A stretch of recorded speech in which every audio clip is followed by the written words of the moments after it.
फर्जी दस्तावेजों पर 2 स्कूल चलाने का मामला। बुराड़ी और उत्तम नगर के स्कूलों के भूमि प्रमाण पत्र पाए गए फर्जी। पुलिस कर रही है मामले की जांच।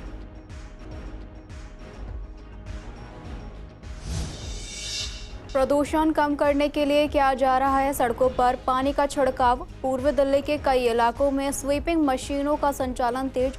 सुबह 9 बजे से लेकर शाम 5 बजे तक सड़कों पर हो रहा है छिड़काव। शादरा जिला पुलिस ने चलाया ऑपरेशन विश्वास। ऑपरेशन विश्वास के तहत स्नैचिंग और लूटे गए 555 मोबाइल हुए बरामद। अगले कुछ महीनों में 1000 मोबाइल बरामद करने का रखा गया लक्ष्य।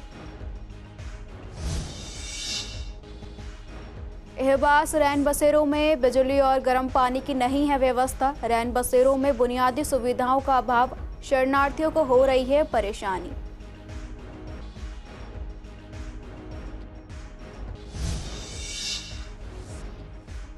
दिल्ली नगर निगम ने पार्किंग शुल्क बढ़ाने का बना लिया मन। पार्किंग शुल्क बढ़ाने पर जनता नाराज। कहा पार्किंग के ज्यादा पैसे देने से बिगड़ जाता है बजट।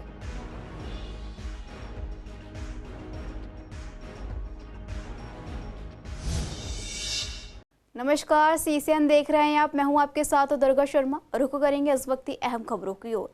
दिल्ली के बुराड़ी और उत्तम नगर स्थित 2 स्कूलों द्वारा फर्जी भूमि प्रमाण पत्र देकर केंद्रीय माध्यमिक शिक्षा बोर्ड से मान्यता प्राप्त करने का मामला सामने आया। पुलिस के मुताबिक सीबीएसई की शिकायत पर दोनों स्कूलों के खिलाफ प्रीति विहार थाने में शिकायत दर्ज करा ली गई है। पहला विद्यालय दिल्ली के बुराड़ी इलाके में नथुपुरा मेन रोड पर स्थित मानव भावना पब्लिक स्कूल है और वहीं दूसरा स्कूल उत्तम नगर के नन्हे पार्क सोम बाजार सी ब्लॉक स्थित सत साहिब पब्लिक स्कूल है। सीबीएसई के अधिकारियों को जांच में इनके भूमि प्रमाण पत्र फर्जी मिले हैं। दिल्ली में बढ़ते प्रदूषण को लेकर एक बार फिर ग्रैप 4 की पाबंदियां लागू कर दी गई हैं। प्रदूषण नियंत्रण के लिए पूर्व दिल्ली में सड़कों पर स्वीपिंग मशीनों से पानी का छिड़काव किया जा रहा है। आनंद विहार, विवेक विहार, कस्तूरबा नगर मार्ग, झिलमिल के राम मंदिर road, Vivek Vihar main road और विवेक विहार अंडरपास जैसी जगहों पर ये अभियान चलाया जा रहा है। स्वीपिंग मशीनें सूरजमल हब से संचालित की जा रही हैं। सुपरवाइजर ने बताया कि सुबह 9 बजे से लेकर दोपहर 1 बजे तक और फिर दोपहर 2 बजे से शाम 5 बजे तक लगातार इन सड़कों पर पानी का छिड़काव किया जा रहा है। ये कदम सड़कों पर जमा धूल को कम करने और प्रदूषण के स्तर को नियंत्रित करने के लिए उठाया गया है। शादरा जिला पुलिस ने ऑपरेशन विश्वास के तहत देश के अलग अलग राज्यों से सारे स्नैचिंग और लूटे गए 555 मोबाइल बरामद किए हैं। बरामद मोबाइल की कीमत 2 करोड़ रुपए बताई जा रही है। शादरा जिला के डीसीपी प्रशांत गौतम ने बताया कि शादरा जिला पुलिस ने चोरी, स्नैचिंग और लूटे गए मोबाइल को ढूंढने के लिए ऑपरेशन विश्वास शुरू किया था। इस ऑपरेशन के तहत अभी तक दिल्ली, यूपी, राजस्थान, बिहार सहित अलग अलग राज्यों से 555 मोबाइल बरामद किए गए हैं। इस ऑपरेशन को अंजाम देने के लिए शादरा जिला पुलिस ने 14 टीमें बनाई थी। इस टीम ने शादरा जिला के सर्विलांस टीम के साथ मिलकर इन मोबाइल का पता लगाया और इसे बरामद कर लिया गया है। इस ऑपरेशन के तहत 45 लुटेरे और स्नैचर को पकड़ा गया है। इसके साथ ही 378 लोगों को बाउंड डाउन किया गया है जो मोबाइल का इस्तेमाल कर रहे थे। डीसीपी ने बताया कि यह अभियान जारी रहेगा। अगले कुछ महीनों में 1000 मोबाइल बरामद करने का लक्ष्य रखा गया है। डिस्ट्रिक्ट शादरा ने ऑपरेशन विश्वास के तहत जो मोबाइल चोरी हो जाते हैं या स्नैच हो जाते हैं या रॉब हो जाते हैं, इनको ढूंढने के लिए ऑपरेशन विश्वास जनवरी 1 तारीख 2024 में स्टार्ट किया था। अभी तक इसके अंदर हम लोगों ने करीब 555 मोबाइल्स हैं वो हमने रिकवर कर लिए हैं और ये मोबाइल अलग अलग राज्यों से रिकवर किए गए हैं। ये दिल्ली राज्य है, उत्तर प्रदेश, राजस्थान, बिहार, हरियाणा, इन राज्यों से ये मोबाइल जो दिल्ली से स्नैच हुए हैं वो रिकवर किए गए हैं। इसमें हम लोगों ने शादरा डिस्ट्रिक्ट में करीब 14 टीमें बनाई थी जो कंटिन्यूसली जो हमारी टेक्निकल सर्विलेंस टीम है उसके साथ देवर इन कॉन्टैक्ट और उसके थ्रू ही ये सक्सेस हमें हासिल हुआ है। इस ऑपरेशन के दौरान करीब हमने 45 रॉबर स्नैचर उनको पकड़ा है और करीब 376 लोगों को हमने बाउंड डाउन किया है जो ये मोबाइल चलाते हुए हम लोगों को पाए गए। आगे भी हम इसमें काम करते रहेंगे। अगले कुछ महीनों में हमारा टारगेट 1000 मोबाइल रिकवर करने का है और 1000 मोबाइल रिकवर करने के बाद भी हम लोग इसमें रुकेंगे नहीं, आगे और इसमें हम काम करते रहेंगे।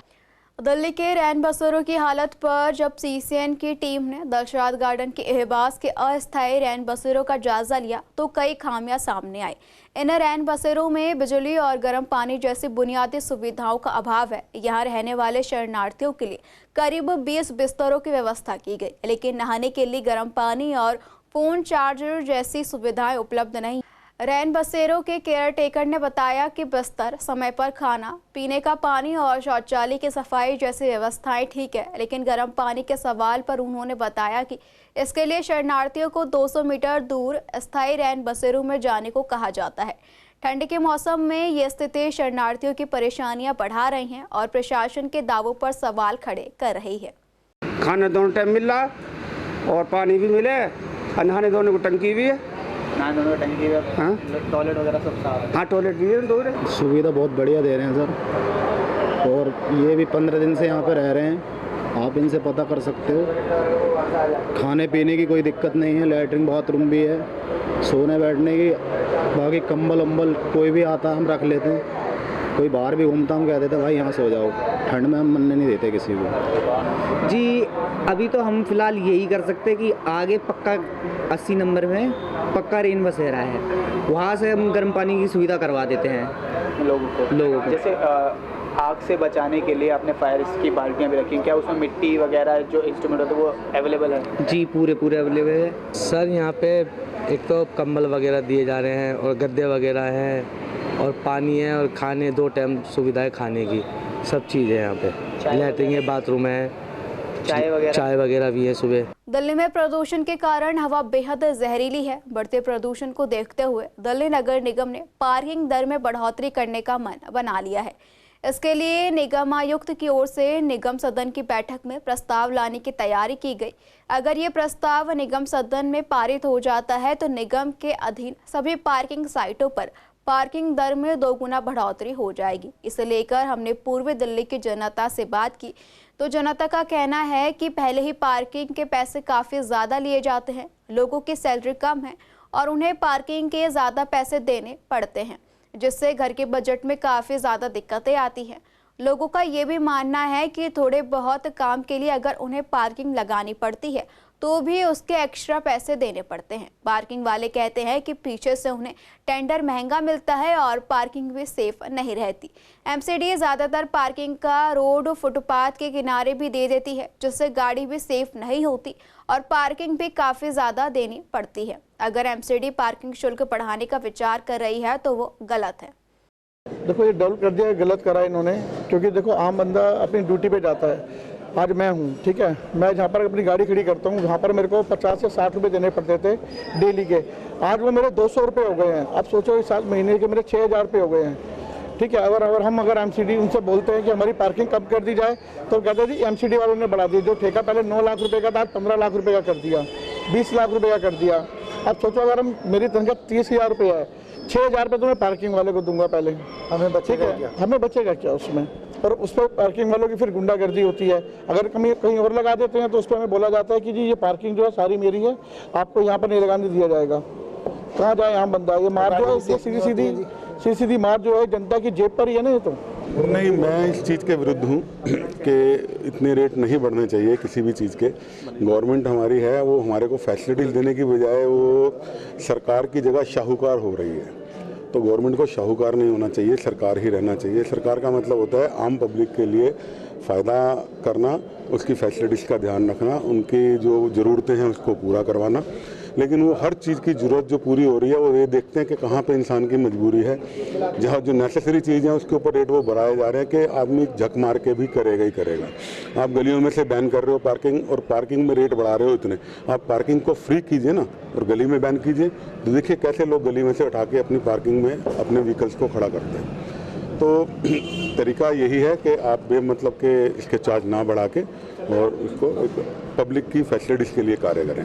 दिल्ली में बढ़ते वायु प्रदूषण को देखते हुए दिल्ली ट्रैफिक पुलिस ने सख्त कदम उठाते हुए पेट्रोल पंप मालिकों को पत्र भेजा है। इस पत्र में निर्देश दिया गया है कि BS3 और BS4 वाले वाहनों को पेट्रोल और डीजल ना दिया जाए। ऐसा ना करने पर कानूनी कार्रवाई की चेतावनी दी गई है। हालांकि पेट्रोल पंप मालिकों का कहना है कि उन्हें अभी तक दिल्ली पुलिस की ओर से कोई ईमेल या आधिकारिक नोटिफिकेशन प्राप्त नहीं हुआ है। इसके साथ ही उन्होंने ये सवाल उठाया कि वाहन BS3 है या BS4, ये जांचने का कोई ठोस तरीका नहीं बताया गया। पेट्रोल पंप संचालकों ने दिल्ली ट्रैफिक पुलिस और परिवहन विभाग से अनुरोध किया है कि वो इस समस्या का कोई सही समाधान बताए। उन्होंने कहा अगर उन्हें ऐसी जानकारी उपलब्ध कराई जाती है या कोई तकनीकी प्रणाली दी जाती है तो वो दिल्ली पुलिस और ट्रांसपोर्ट विभाग का पूरा सहयोग करेंगे। नहीं, हमारे पास ऐसा ना कोई मेल आया है ना कोई नोटिफिकेशन आया है। अगर ऐसा आता है तो सारी नियम कानून का पालन किया जाए। यानी कि अभी नहीं आ रहा है? कुछ नहीं आया है। अभी आप कोई सी भी गाड़ी है सब में पेट्रोल डीजल डाल रहे हैं? हाँ, जो पेट्रोल डीजल की जो गाड़ियाँ जो दिल्ली में चल रही है, जो आ रही है, उस पर डाल रहे हैं। और अगर नोटिफिकेशन आता है तो फिर किस तरीके से पेट्रोल पंप सुचारू रूप से काम करेगा? जैसे जब ये ट्रैफिक पुलिस ट्रांसपोर्ट डिपार्टमेंट जो भी ऑर्डर देता है उसको हम उनके नियम कानून को, तो हमारे लिए नहीं सबके लिए है, तो सब मिलकर के उसका हल निकालेंगे। आगामी विधानसभा चुनाव को लेकर कांग्रेस एक्टिव मोड में आ गया है। चुनाव की तारीख की घोषणा से पहले ही कांग्रेस ने जिन 21 उम्मीदवारों के नामों का ऐलान किया है उनको जीतने के लिए गुरु मंत्र भी देना शुरू कर दिया। उम्मीदवारों के साथ चुनाव में जीत की रणनीति पर चर्चा की गई। यही नहीं, इस चुनाव के लिए अखिल भारतीय कांग्रेस द्वारा बनाए गए वॉर रूम में प्रदेश स्तर के 2 वाइस चेयरमैन को भी शामिल किया गया। इसी को लेकर हमारे संवाददाता मोहित शर्मा ने दिल्ली सरकार के पूर्व मंत्री नरेंद्र नाथ से बात की। उन्होंने बताया कि चुनाव के लिए कोऑर्डिनेशन कमेटी इलेक्शन के लिए बनाई गई, जो कि उम्मीदवारों की हर संभव मदद करेगी, चाहे नामांकन दाखिल करना हो, वकील की सहायता चाहिए हो या चुनाव से जुड़ी दूसरी जरूरतें। ये कमेटी सभी कामों का संचालन करेगी। नरेंद्र नाथ ने बताया 70 विधानसभा में कांग्रेस ने अपनी 35 गाड़ी लगवाई जो जनता के बीच ले जाएगी और उन्हें भरोसा दिलाएगी कि कांग्रेस ही उनके मुद्दों को हल कर सकती है। आगामी चुनाव को लेकर कांग्रेस ने एक सूची भी जारी करी है उम्मीदवारों की, और पहली बार जो है चुनाव को लेते हुए एक कमेटी का गठन किया है जिसमें मेंबर के तौर पर नरेंद्र नाथ जी हैं, और उनसे बातचीत करते हैं किस तरीके का काम करेगी। पहले सिर्फ नेशनल कांग्रेस में कमेटी बनती थी, लेकिन अब इस चुनाव में विधानसभा चुनाव में भी कमेटी बन रही है और उसके जो है मेंबर आप भी हैं, तो किस तरीके का वर्क करेगी, किस तरीके से सुचारू रूप चलेगी? जो कमेटी बनाई है ये कोऑर्डिनेशन के लिए बनाई है कि भी जो प्रत्याशी हैं उनका कोऑर्डिनेशन बराबर वॉर रूम से बना रहे, प्रदेश से बना रहे, और जो उनके रिप्रेजेंटेटिव है वो टाइम टू टाइम हमारे से बात भी कर सके। कहाँ उनकी पब्लिक मीटिंग होनी है, कौन सा स्पीकर उनको चाहिए, कौन से मोहम्मदन चाहिए, हिंदू चाहिए, जो भी चाहिए स्पीकर, तो उसी के हिसाब से हम लोग ये कमेटी काम करेगी। और इसके अंदर हमारे देवेंद्र यादव खुद प्रेसिडेंट हैं, क्योंकि वो चुनाव लड़ रहे हैं तो अपने चुनाव में बिजी होंगे, तो उनका काम भी जो प्रदेश का है वो भी जो कमेटी गठन की है वो कमेटी सारा देखभाल करेगी। और बराबर जो हमारे सेक्रेटरीज हैं ICC के, जो हमारे प्रभारी है दिल्ली के, उनसे भी कोऑर्डिनेशन करना, तो सारा काम जो है हम सब मिलजुल के करेंगे। और मैं समझता हूँ कि चुनाव बहुत मजबूती के साथ इस बार कांग्रेस दिल्ली प्रदेश कांग्रेस कमेटी लड़ रही है। अभी हमने प्रचार के लिए गाड़ी का प्रोविजन इनके लिए करना है कि हमने जो विधानसभा हैं उनको गाड़ी का प्रचार भी करेंगे। तो दिल्ली प्रदेश अपनी तरफ से देवेंद्र यादव जी ने कह दिया इस बात के लिए कि हम कोई कमी नहीं छोड़ेंगे इस बार, और पूरी मजबूती के साथ चुनाव लड़ेंगे। तो साफ तौर पर कहना है कि कोऑर्डिनेशन कमेटी बनाई गई है और इसमें सारे डिसीजन जो भी होंगे कमेटी के होंगे, और किस कमेटी ही गाइड करेगी, जो उम्मीदवार हैं उनको ही गाइड करेंगी। वीडियो जर्नलिस्ट महेंद्र बोरा के साथ मोहित शर्मा, सेशन लाइव, दिल्ली। दिल्ली नगर निगम के साल 2024-25 के बजट में आम आदमी पार्टी की सरकार ने मेयर को 510 करोड़ रुपए का फंड दिया, लेकिन उद्यान विभाग समेत कई आवश्यक विभागों का बजट जीरो कर दिया गया। इस वजह से दिल्ली के 15,000 पार्कों की स्थिति बदहाल हो गई है। हाल ही में शादरा साउथ जोन में हुई बैठक में निगम के कमिश्नर ने मेयर और हाउस से 200 करोड़ रुपए का अतिरिक्त बजट आवंटित करने का अनुरोध किया है। संदीप कपूर ने कहा कि दिल्ली को हरा भरा बनाए रखने और पार्कों की बदहाली स्थिति सुधारने के लिए फंड की तुरंत आवश्यकता है। नगर निगम को इस दिशा में प्राथमिकता के साथ काम करना होगा। आम आदमी पार्टी को उसका दोषी बताया, कहा कि बढ़ते प्रदूषण की तरफ कोई ध्यान नहीं दे रहा, हवा जहरीली हो रही है और एक तरफ पार्कों का फंड भी सरकार छीन रही है। तो कहीं ना कहीं आम आदमी पार्टी अब लोगों की जान लेने की तरफ बढ़ चुकी है। संदीप कपूर ने कहा कि दिल्ली को हरा भरा बनाए रखने और पार्कों की बदहाल स्थिति सुधारने के लिए फंड की तुरंत आवश्यकता है। नगर निगम को इस दिशा में प्राथमिकता के साथ काम करना होगा। हवा को अगर साफ रखना है तो इसका बहुत बड़ा एक साधन होता है पार्क, जहाँ हरियाली है, क्योंकि वो कार्बन डाइऑक्साइड लेते हैं और ऑक्सीजन छोड़ते हैं। आज दिल्ली के अंदर 15,500 पार्क हैं, लेकिन केजरीवाल की आम आदमी पार्टी की जो सरकार दिल्ली नगर निगम में आई, उसने 24-25 के बजट के अंदर इसमें प्रोविज़न कर दिया 0। तो जब हम कमिश्नर के पास जाते हैं तो वो बोलते हैं जी प्रोविज़न ही नहीं है। अगर पार्कों की मोटरें बंद हैं, पार्कों में धूल उड़ रही है, पानी है नहीं, तो बोलते हैं प्रोविज़न नहीं है। जब हम बोलते हैं पाइप दे दो या पार्कों की रिपेयर कर दो या पार्कों में पौधे दो, वो कहते हैं बजट नहीं है। तो ये बजट कहाँ गया? जब हमने चेक किया तो पता लगा कि बजट जितना भी था वो मेयर के अकाउंट में उसके हेड के अंदर ट्रांसफ़र कर दिया गया। ये मेरे पास डॉक्यूमेंट है। और फिर हमने कमिश्नर के पीछे पड़े कि आप कम से कम बजट का प्रोविज़न करवाएं। तो एक ही रास्ता निकलता था कि जो बजट पास किया गया है उसमें संशोधन किया जाए। तो कल 19 तारीख को जब हाउस है तो उसके अंदर कमिश्नर की तरफ से एक संशोधन का बजट लगाया गया, जिसके अंदर आप सोचें जो महापौर का विवेकाधीन बजट है के 150-1153, उसमें 510 करोड़ रुपया मेयर के अकाउंट में, जबकि नॉर्मली 2-4-5 करोड़ का प्रोविज़न रहता था। लेकिन ये चोर पार्टी भ्रष्टाचार करने के लिए मेयर को 510 करोड़ रुपए दे दिए। और अब अगर आप ये देखें, ये मेरे पास ये रेजोल्यूशन की कॉपी है, ये देखिए, ये जितने भी बजट है सब 0-0-0 कर दिए। ये देखिए, अब जब ये संशोधन की हम बात कर रहे हैं, ये देखिए, ये बजट क्या है? पार्कों और बगीचों का अनुरक्षण, बजट 0। हम कह रहे हैं कि कम से कम 25 करोड़ का प्रोविजन किया जाए। गांधीनगर विधानसभा स्थित कैलाश नगर में गली नंबर 17 में श्री सनातन धर्म प्रचार समिति अग्रवाल सभा की ओर से श्री राम कथा पाठ आयोजन किया जाएगा। बता दें, यह आयोजन 20 तारीख से शुरू होगा। संस्था के अध्यक्ष ने बताया कि कैलाश नगर में राम कथा का आयोजन सालों से होता आ रहा है, लेकिन पिछले 5 सालों से ये आयोजन बंद हो गया था और दिल्ली के बाहर होने लगा था, जिसके चलते श्री सनातन धर्म प्रचारक समिति अग्रवाल सभा ने पिछले साल से कैलाश नगर में भी यह आयोजन करने का विचार बनाया और पिछले साल भी किया। वो अभी ये दूसरे साल आयोजन करने जा रहे हैं, जिसमें 20 तारीख को कलश यात्रा निकाली जाएगी, जहां 700 महिलाओं ने भागीदारी ली है। 40 साल से यहाँ पे धार्मिक प्रोग्राम हो रहे हैं।